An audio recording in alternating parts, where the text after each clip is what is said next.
Hello, and welcome to the Indiana Golf 2024 rules presentation. My name is Nathan Nicholas Peterson, and I'm this year's new Junior Program Coordinator with the Indiana Golf Office. I'd like to highlight our Pace of Play initiative, which includes the importance of playing ready golf, playing two balls when you're unsure about a certain scenario, preparing for your shot, efficient pre-shot routines, and also taking multiple clubs when you're indecisive on which one to hit. This rules presentation will cover the most frequent rule situations and the relief options for each one.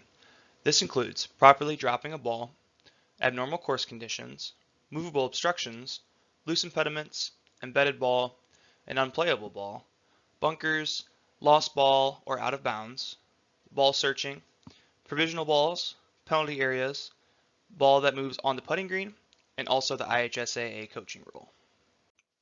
First, let's go over correctly dropping a ball in the relief area. So how to drop a ball. So the ball must be dropped by the player straight down from knee height and in the relief area. The ball must land in and stay in the relief area.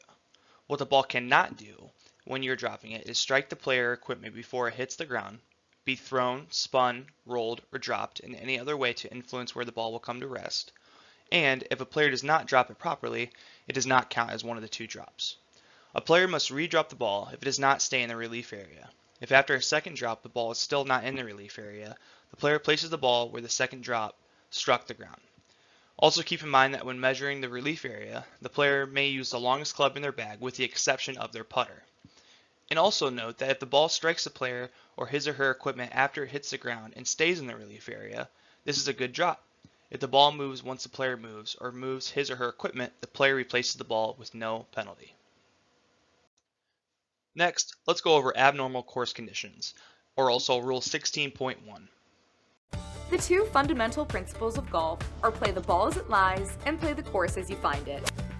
But to make the game more fair, you aren't required to play from ground under repair, temporary water, animal holes, or immovable obstructions such as cart paths and sprinkler heads. These are known as abnormal course conditions. If you want to play your ball as it lies, go right ahead, but you are allowed to take relief without penalty. Here's how. First, you need to determine the nearest spot, no closer to the hole, where the abnormal course condition is no longer in your way. It's helpful to mark that spot with a T. Then, determine the area within one club length, no closer to the hole. Drop your ball and play on.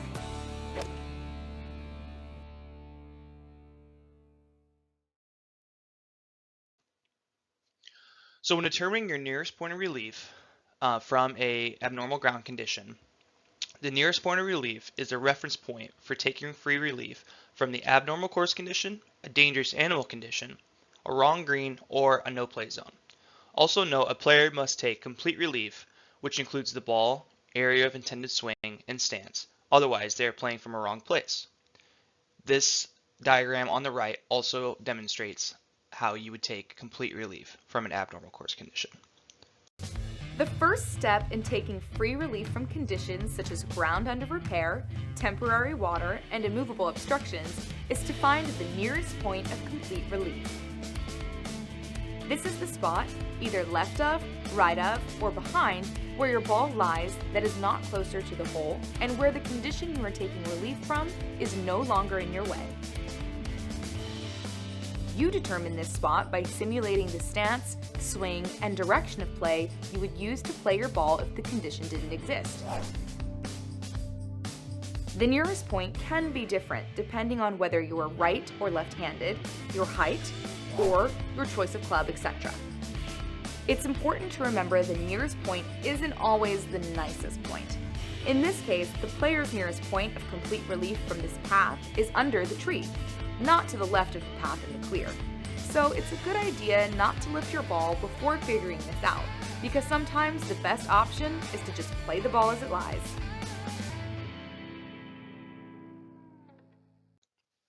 Interference from an abnormal course condition exists when your ball touches or is in or on an abnormal course condition. An abnormal course condition physically interferes with your area of intended stance or intended swing, And if your ball is on the putting green and an abnormal course condition on or off the putting green intervenes on your line of play, you get relief. However, if your ball is not on the green and it intervenes with your line of play, you would not receive relief. When taking relief from an abnormal course condition in the general area, you must follow these steps. First, identify a reference point, which is the nearest point of complete relief from that abnormal course condition. Next, measure one club length from the reference point, which must be in the general area. Lastly, drop in the relief area, which must be in the general area. When taking relief from an abnormal course condition in a bunker, you must follow these steps. Identify a reference point, which is the nearest point of complete relief inside the bunker. If complete relief is not available, the player may take relief using the point of maximum relief in the bunker, but must stay in the bunker. You measure one club length from the reference point, which must be in the bunker, and then lastly drop in the relief area that also must be in the bunker. As an additional option, with adding one penalty stroke for relief of abnormal ground conditions in a bunker, a player may drop a ball back outside the bunker using back on line relief, going back as far as they wish, keeping the spot where the ball was in the bunker between them and the hole. Relief from an abnormal course condition is not allowed when your ball is in a penalty area, if the abnormal course condition is out of bounds, it is clearly unreasonable to play the ball because of something other than an abnormal course condition, or because you choose a club, type of stance or swing or direction of play that is clearly unreasonable for the stroke. Next, let's move on to movable obstructions, or Rule 15.2. Movable obstructions can be moved anywhere, on or off the course, and the player is also entitled to free relief. If your ball moves when you move a movable obstruction, there is no penalty, and you must replace the ball back to its original spot. Next are loose impediments, which is Rule 15.1. In these next few slides, we'll go over the removal of loose impediments and also how the player is entitled to free relief. Loose impediments defined. Loose impediments are natural objects that are not attached to anything, no longer part of something growing, not solidly embedded in the ground, and can be easily picked out of the ground. Also, not sticking to your ball. You can remove them anywhere on or off the course without penalty. Some common examples of loose impediments include stones, loose grass, leaves, branches and sticks, and pine needles and pine cones. Other items that are also loose impediments include worms, insects and spiders, living or dead, and the mounds and webs made by them, clumps of soil and sand, but not loose soil or sand, and animal waste and dead animals. Loose impediments in a penalty area may be touched or removed without penalty. This includes when your ball and the loose impediment are in the same penalty area. If you move a loose impediment in a penalty area and cause your ball to move, you get a penalty of 1 stroke and you must replace the ball. Loose impediments in a bunker may be touched or removed without penalty. This includes when your ball and the loose impediment are in the same bunker. If you move a loose impediment in a bunker and cause your ball to move, you also get 1 penalty stroke and you must replace the ball back to its original spot. Next, we'll go over the embedded ball rule, or 16.3, and how a player is entitled to free relief. Your ball is only embedded if it is in its own pitch mark made as a result of your previous stroke, or if part of the ball is below the level of the ground. Your ball does not necessarily have to touch the soil to be embedded. Please note that your ball can only be deemed embedded in the general area. A player cannot take relief for an embedded ball in a bunker, a penalty area, or a naturally sandy area in the general area. So if you look at the diagram on the right, the first image shows a ball that's embedded because part of the ball is embedded in its own pitch mark and is also below the level of the ground. Second image, the ball is embedded despite the fact that the ball is not touching the soil. Part of the ball is embedded in its own pitch mark and is below the level of the ground. Then if you look at the last image, this ball is not embedded because even though the ball is sitting down in the grass, relief is not available because no part of the ball is below the level of the ground.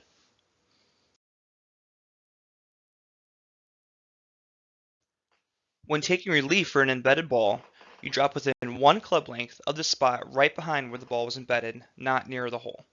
The relief area must be in the general area, and the ball must stay in the relief area when you drop.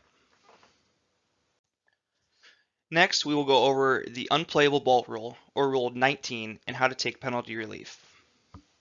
Sometimes your ball ends up in a place where it is impossible or difficult to play from.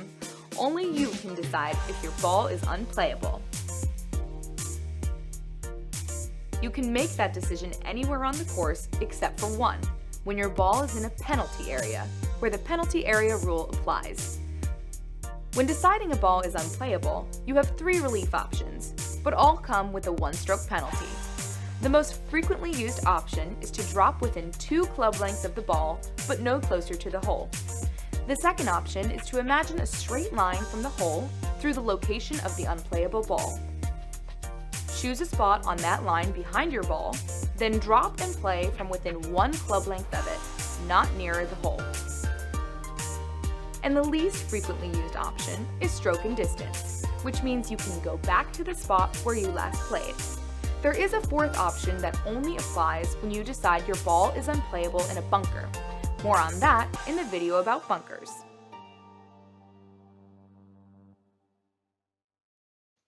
So when taking unplayable ball relief, you can use the unplayable ball relief options if your ball lies in the general area, in a bunker, in the teeing area, or on the putting green. This is not an option when your ball is in the penalty area. No, a player cannot deem a ball unplayable in a penalty area. They must proceed under Rule 17, which is penalty area relief options. Your first option when taking unplayable ball relief in the general area is you can go back where the player played the shot from and drop a ball within 1 club length. Your second option is back on line relief, to where you drop a ball in the relief area that is based on a reference line going straight back from the hole through the spot of the original ball. Your last option is to take lateral relief. The player may choose to drop a ball within 2 club lengths of where the ball lies. The ball also must not be closer to the hole. When taking unplayable ball relief in a bunker, your first option is to go back to where the player played shot from and drop a ball within 1 club length. Second option is to keep the point where the ball lies between you and the hole and take back on line relief. The player may go back as far as he or she wants, but the ball must stay in the bunker. You then drop a ball within 1 club length of that line inside the bunker. Your third option is to take lateral relief. The player may choose to drop a ball within 2 club lengths of where the ball lies, but the ball must not be closer to the hole and it must stay in the bunker. And your final option is to keep the point where the ball lies and take back on line relief. The player may go back as far as he or she wishes and drop the ball outside of the bunker. You then drop a ball within 1 club length of that line and the player gets an additional penalty shots, which means 2 penalty strokes total. Next, we will go over bunkers, which is Rule 12. Everybody has spent time at the beach, and while it can be enjoyable, on the golf course, most players prefer to avoid these specially prepared areas of sand called bunkers. If you happen to find yourself in a bunker, make sure you don't deliberately touch the sand to test its consistency, such as with your hand, a rake, or a club. Also, don't touch the sand behind or in front of the ball or during a practice swing, even if by accident. The good news is you can move loose impediments and movable obstructions and even touch the sand with your club elsewhere in the bunker, as long as it is not to test the condition. When you decide your ball is unplayable in a bunker, there are several 1-stroke penalty options to consider. In the bunker, you can either drop within 2 club lengths or go back on the line.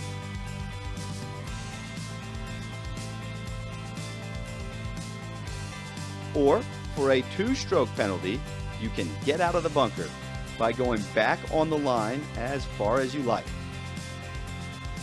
Also, going back to where you last played is an alternative, under stroke and distance.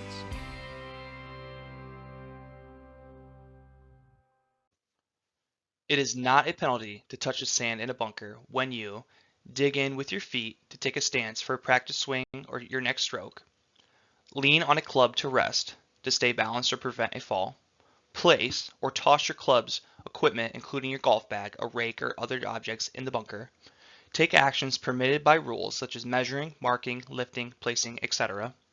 Smooth the bunker to take care for the course. And lastly, strike the sand in frustration or anger, even though this is considered poor golf etiquette. When your ball is in a bunker, you get a penalty if you test the condition of the sand to learn information for your next stroke with your hand, a club, a rake, or any other object. And also if you touch the sand with a club right behind or in front of your ball as you make a practice swing or as you make your backswing for a stroke. Loose impediments anywhere on or off the course may be touched or removed without penalty, including when your ball and the loose impediment are in the same bunker, and if you move a loose impediment in a bunker and you cause your ball to move, you get 1 stroke penalty and you must replace the ball back to its original spot. Next, we'll go over a lost ball and out of bounds, which is Rule 18.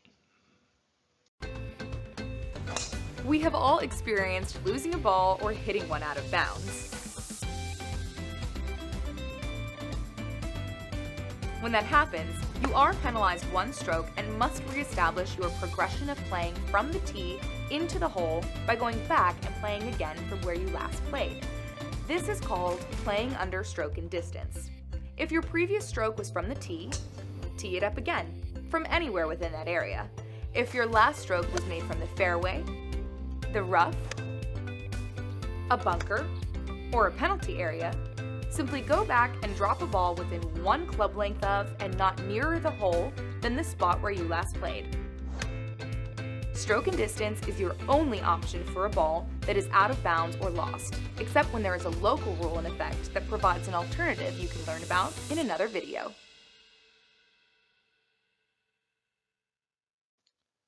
If your ball is lost or out of bounds, you must play under stroke and distance. You have 3 minutes to search for your ball before it becomes lost. If the search begins and is temporarily interrupted for a good reason, the time between the interruption and your search resumption does not count in your 3 minutes. Now let's go over the ball search, which is Rule 7. We'll go over the time allowed for a ball search, properly searching for a ball, and then identifying your ball.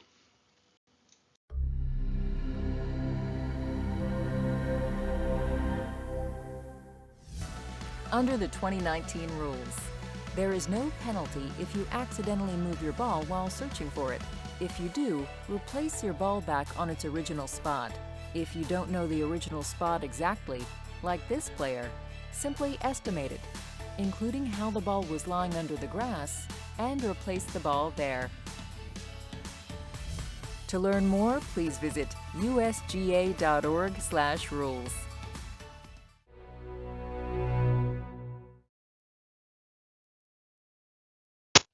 If a player or another person accidentally moves his or her golf ball while searching for it, there is no penalty and the ball must be replaced. You may fairly search for your ball by taking reasonable actions to find and identify it, such as moving sand and water, moving, bending, or breaking grass, bushes, tree branches, etc. Only if such breaking is a result of other reasonable actions. If reasonable actions as a part of a fair search improves the conditions affecting the stroke, there's no penalty. If the improvement results from actions that exceeded what was reasonable, the player gets the general 2-stroke penalty. Now let's go over the provisional ball, which is Rule 18.3. If you hit your golf ball out of bounds or you just lose it, the rules require you to play another one from where you last hit under the penalty of stroke and distance. Looking for a lost ball only to have to return to the previous spot and play the next shot can take a long time and disrupt the pace of play. To help with this, consider playing a provisional ball. I'm gonna need to hit a provisional. Not only does it save time, it also takes away from the uncertainty. If you find your original ball in bounds within the 3-minute search time, then finish playing the hole with it and pick that provisional up. But if you can't find it, or it is out of bounds, then just continue playing the provisional ball.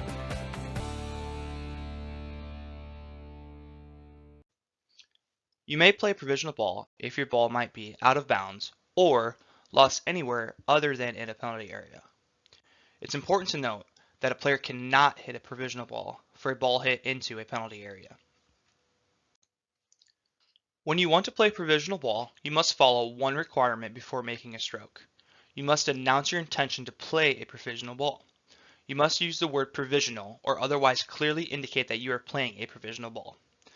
Here are some examples that clearly indicate a provisional ball. Saying that I'm playing a provisional ball, or saying I'm playing a ball under Rule 18.3. Some examples that do not clearly indicate a provisional ball is if you say things such as I'm going to reload, I'm going to play another, or there's no announcement made. When to abandon your provisional ball. You find your original ball within 3 minutes, your provisional ball must be abandoned, you may play your original ball or proceed under the rules. Or, your original ball is known or virtually certain to be in a penalty area, your provisional ball must be abandoned. You may play your original ball or proceed under an applicable option of the penalty area rule or Rule 17. Now let's go over penalty areas, or Rule 17. Penalty areas include any body of water on the course plus any other areas that have been marked.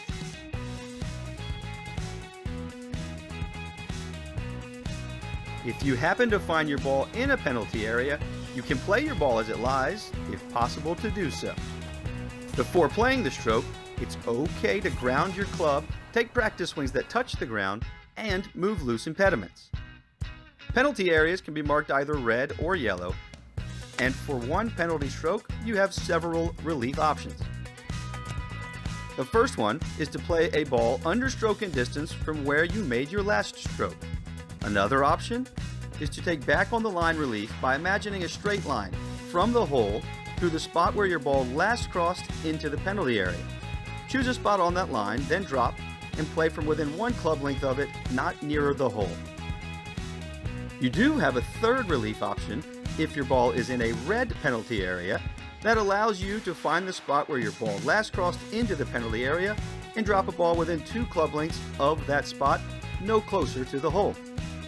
Also, there may be an area marked as a drop zone that could be available as an additional option.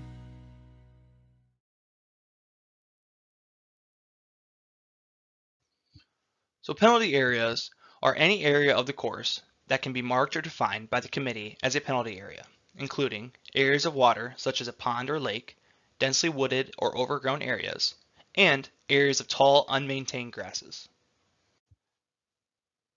Penalty areas do not have to include water, and the player can ground their club, take practice swings, but you cannot improve the lie of the ball, the area of your stance, or the area of your intended swing. You may take penalty area relief when your ball lies in a penalty area or you have knowledge or virtual certainty that your ball is in a penalty area, even if you cannot find it. Having knowledge or virtual certainty means there is a conclusive evidence that your ball is in the penalty area, or it is 95% or more likely that your ball is in the penalty area, even if there is a small degree of doubt. Loose impediments in a penalty area may be touched or removed without penalty. This includes when your ball and a loose impediment are in the same penalty area. If you move a loose impediment in a penalty area and cause your ball to move, you get a penalty of 1 stroke and you must replace the ball back to its original spot. The player has 3 relief options when it comes to a red penalty area. The first option is to replay from the previous shot and drop within your relief area of 1 club length. Your second option is to take back on line relief from where the ball last crossed the margin of the penalty area and drop within 1 club length. Your last option is to take lateral relief, which is relief area is 2 club lengths from where the ball crossed in.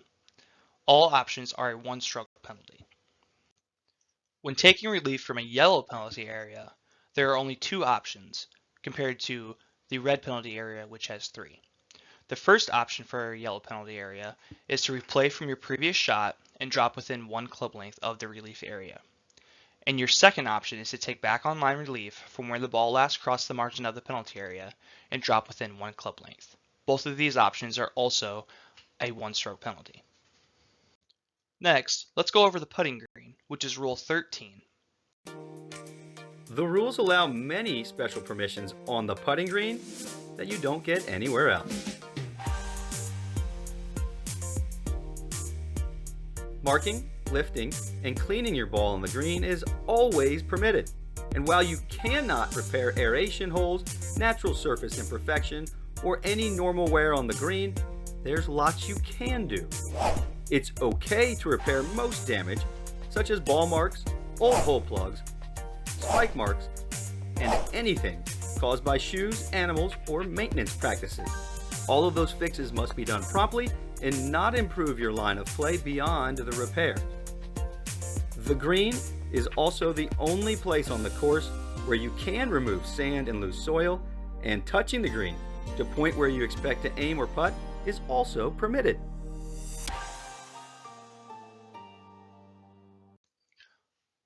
So without penalty, you may repair damage to the putting green caused by people, animals, artificial objects, and natural objects.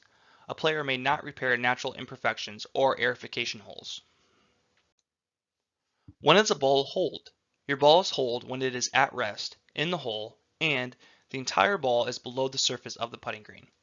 When your ball is resting against the flagstick in the hole, your ball is treated as holed if any part of the ball is below the surface of the putting green. Now let's go over if a ball moves on the putting green, which is 13.1d. There is no penalty for accidentally moving your ball or ball marker on the putting green. Examples of you doing this accidentally would be bumping the ball with your club, dropping the ball on the ball marker, moving the ball while picking up your ball marker, or kicking the ball while repairing damage on the putting green. If this happens, you must replace the ball and the ball marker with no penalty. If your ball on the putting green is moved by wind or no apparent cause such as gravity, if you have marked, lifted, and replaced the ball, you replace the ball back to its original spot with no penalty. If you have not marked, lifted, and replaced the ball, you must play that ball from the new position caused by that wind or no apparent cause with no penalty. Lastly, let's go over the IHSAA coaching rule. When it comes to golf coaches giving advice during an IHSAA round, during a round, only one single identifiable coach from each team may give advice to their players. The single identifiable coach must cease to give advice when their player steps onto the putting surface with the intention of marking or putting a golf ball that has come to rest on the putting surface. Coaches are not permitted on the green unless there is a rules question from a golfer in the group. Coaches are deemed outside agencies at all times. Therefore, there is no penalty if the coach or their cart are hit by a ball in motion. The penalty for a coach or non-appointed individual giving advice in violation of this rule would be a general penalty of 2 strokes per incident for the golfer. Also note, we want to reiterate that the spirit of that rule is that coaches are not permitted to read putts for players in IHSAA competitions. To summarize our Howard Bailey Junior Golf Program, it's a statewide junior golf program reaching over 1,000 kids. It has over 80 events throughout Indiana. There are also individual and team events in 3 membership levels: the Prep Tour, which is ages 7 to 12, the Junior Tour, which is ages 13 to 19, and our Masters Tour, which is also ages 13 to 19. If you have any questions about the rules of golf or need a ruling, you can contact myself at 317-981-2973 or my email nnichols@indianagolf.org. Thank you for listening to this presentation, and I'm looking forward to a great 2024 year.